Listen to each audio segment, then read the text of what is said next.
ça devait arriver, mais sans dire ça devait arriver. Tout est écrit dans le ciel. Alors que souvent, dans le rap, on compose des textes et ensuite, déjà, on a l'instinct. Moi, ça fait 26 ans que j'écris. Et ça devient naturel. J'ai pas besoin d'entendre de la musique, d'avoir un clic dans mes oreilles pour faire comme, OK, ça va rentrer dans les temps.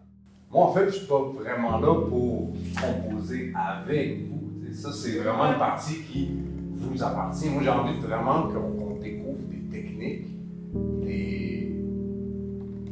de vous partager mes techniques, en fait. Et après ça, ben, c'est que ça.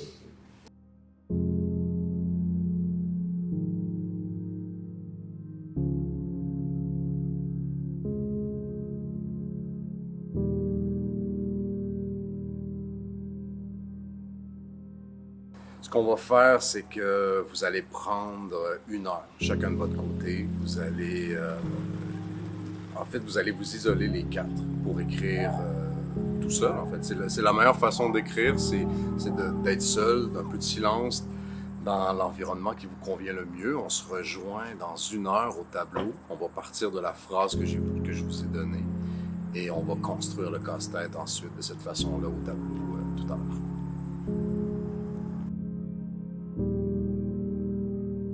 Traitons les rivières comme on traite un humain, comme on aime sa propre mère, comme on élève un enfant.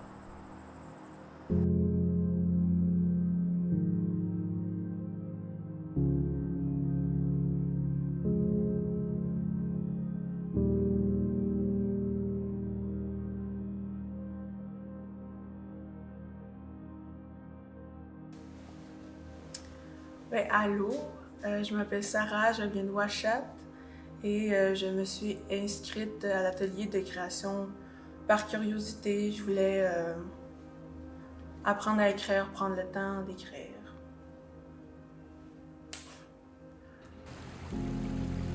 Traitons la rivière comme une personne avec des droits. Traitons-la comme on aime sa mère, tendrement, avec respect, avec douceur. Soyons reconnaissants de tout ce qu'elle nous apporte. Comme avec un enfant, prenons soin de la rivière et pensons à son avenir, à ce qu'on lui lègue. Aimons notre mère comme on traite la rivière, comme une force de la nature, une guerrière qui porte la vie en elle et autour d'elle. Aimons-la comme on élève un enfant, avec patience et ouverture. Célébrons la femme qu'elle est, sans pression, sans jugement, sans mépris. Élevons un enfant comme on aime sa mère. Écoutons ce qu'il a à dire, fions-nous à sa sagesse.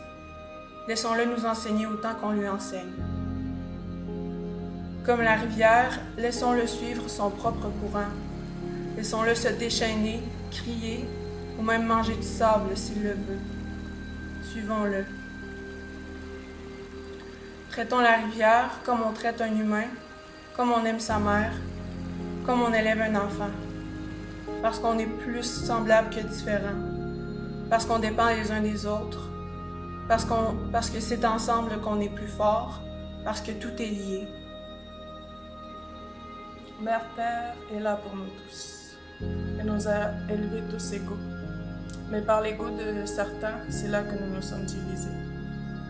Diviser les nations, diviser la terre, diviser pour mieux régner. C'était le début de la fin de l'ancien monde, ce monde auquel je rêve. J'espère un jour le vivre, peut-être dans une autre vie, sur une autre planète, où je pourrais vraiment être qui je suis. Je suis fatiguée de survivre à contre-courant, prise entre les rapides de la vie et les nombreux portages qui mènent à d'autres défis. Rivière, ma sœur, je lui parle de tout ce que je ressens. C'est comme si elle avait le pouvoir d'apaiser mes tourments. Nager dans ces eaux parfois calmes, parfois tumultueuses, chaque fois je me sens revivre, comme bercée dans les eaux du ventre de ma mère. Je plonge et je regarde sa profondeur. Des fois j'ai peur, des fois j'aurais le goût de me laisser aller en elle, que je me transforme en poisson. À ce qui paraît, l'eau transporte nos mémoires, les mémoires d'anciennes civilisations. J'aime à croire que c'est pour cela que je me sentirai par elle. Elle m'appelle à m'immerger en elle, à me rappeler notre vie en harmonie. Des fois, je crie de toutes mes forces sous l'eau, en espérant qu'elle entende mon appel de détresse. Des fois, je m'assois à ses côtés et je lui chante une prière pour lui témoigner ma reconnaissance d'être présente dans ma vie et de toujours laisser couler cette vie. C'est dans cette nature sauvage que je me retrouve, essayant de fuir cette réalité qui fait trop mal, hantée par ces traces d'un passé abusé.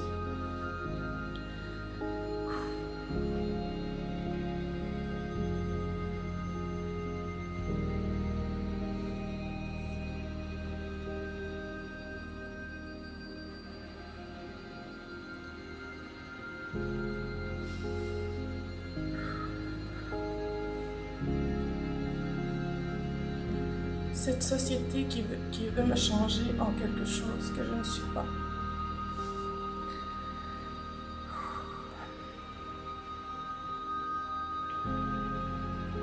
Je prie le grand esprit de me donner la force de continuer sur ce chemin. Je prie mes ancêtres de guider mes pas, chacun de mes pas, vers cette voie qui est ma destinée, afin de perpétuer ce mode de vie nomade, de réouvrir le passage des sentiers ancestraux pour notre survie à tous et ceux des futures générations. Oui, je m'appelle Mayra Chini et je viens de Pessamit. Les raisons pourquoi je me suis inscrite à l'atelier, c'est parce que j'avais hâte de pouvoir partager et échanger les choses qui m'apportent à cœur avec des gens qui leur tiennent à cœur aussi.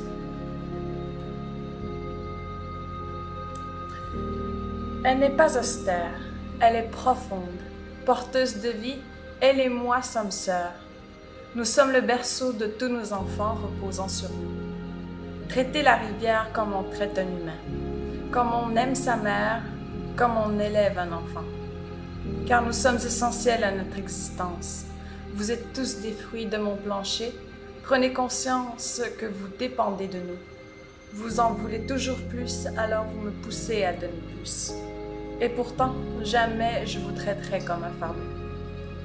On vous apprend le respect, responsabilisez-vous et appliquez-le partout.